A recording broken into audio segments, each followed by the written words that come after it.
எடுமா, இங்கே எடுமா, தாத்தா எடுமா, இங்கே தாத்தா எடு. தாத்தா எடுமா, விபூதி எடுமா, இன்னொரு தடவை எடுமா, விபூதி எடுமா, தாத்தா எடுமா. எங்கள் அம்மாவனே விபூதி எடு, இங்கே எடுமா, நெத்தியில் எடுமா. நெத்தியில் எடு.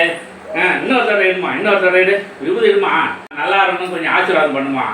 எங்கள் அம்மாவனே தாயானே, எங்கள் அம்மாவே வந்து எங்களுக்கு பிறந்துக்கிறோமா. சாமி கும்பிடுமா, சாமி கும்பிடுமா. போதுமா போதுமா போதுடா. ஆமாண்டா டே, வாயில் வைக்கணுமா விபூதி. எவ்வளோ விபூதி வாயிலுமா. சாமி கும்பிடுமா, சாமி கும்பிடு. நீ சாமி கும்பிடு, சாமி எப்படி கும்பிடணும், சாமி கும்பிடணும். சாமி சொல்லு, சாமி எல்லாம் நல்லா இருக்கணும், கொஞ்சம் ஆசீர்வாதம் பண்ணுமா. ஆசீர்வாதம் பண்ணுமா. எங்கள் அம்மாவே நீ எனக்கு இங்கே ஆசீர்வாதம் பண்ணுமா. ஆசீர்வாதம் பண்ண, தலையில் கை வச்சு ஆசீர்வாதம் பண்ண. ஆசீர்வாதம் பண்ணுமா. ஆசீர்வாதம் நல்லா இருக்கணும் தாயே, நல்லா இருக்கணும்னு எனக்கு கொஞ்சம் ஆசீர்வாதம் பண்ண பண்ணி. போதுமா போதுமா போதுமா. நன்றிம்மா நன்றிம்மா. இது அமுத்தணுமா.